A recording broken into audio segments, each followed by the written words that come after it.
As the Israel-Hamas war rages, a battleground of opinions on China's tightly controlled social media. A surge of online hate, very anti-Israel and, in many cases, anti-Semitic, the Israeli embassy in Beijing says. Matt Trush is a Jewish-American businessman living in China with thousands of followers on social media.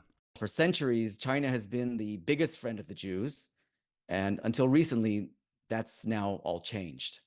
CNN uncovered a hornet's nest of hateful content surging after October 7th, criticizing Israel's military response in Gaza to the Hamas terror attacks. Some remain untouched by China's usually heavy-handed online censors.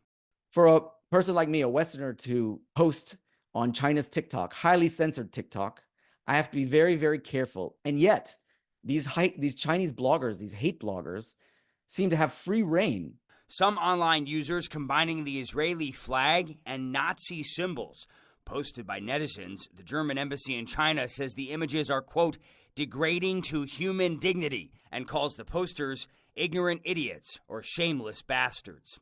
Some people buying Israeli flags on Taobao, China's online shopping platform, just to step on them and post the pictures online. Even the Shanghai Jewish Refugees Museum, a longtime symbol of Chinese Jewish history, facing a flood of social media comments demanding its demolition. Adding fuel to the online firestorm, some state media outlets accusing Israel of committing war crimes. Beijing has not condemned Hamas, but has called for Israel to stop its, quote, collective punishment in Gaza. Experts even suggesting China may be using anti-Jewish hate as a weapon against Washington, Israel's biggest backer. It helps facilitate the Chinese government's foreign policy agenda, which, ultimately is to see the U.S. as the enemy trying to undermine China. She says recent statements by China's Foreign Minister Wang Yi suggest an ulterior motive. We have always firmly defended the legitimate rights and interests of Arab and Muslim countries.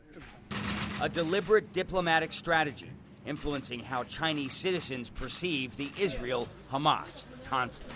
One thing we know about Chinese social media platforms, they are very tightly controlled. Content even deemed as marginally sensitive to the Chinese Communist Party often gets censored. So here, this relative lack of censorship around this anti-Semitic hate-filled content, it does raise the question of whether this is at least being tacitly supported by the Chinese government. And of course, that is raising a whole lot of concern amongst the Jewish community inside China that this is a new reality they have to confront. Will Ripley, CNN, Taipei.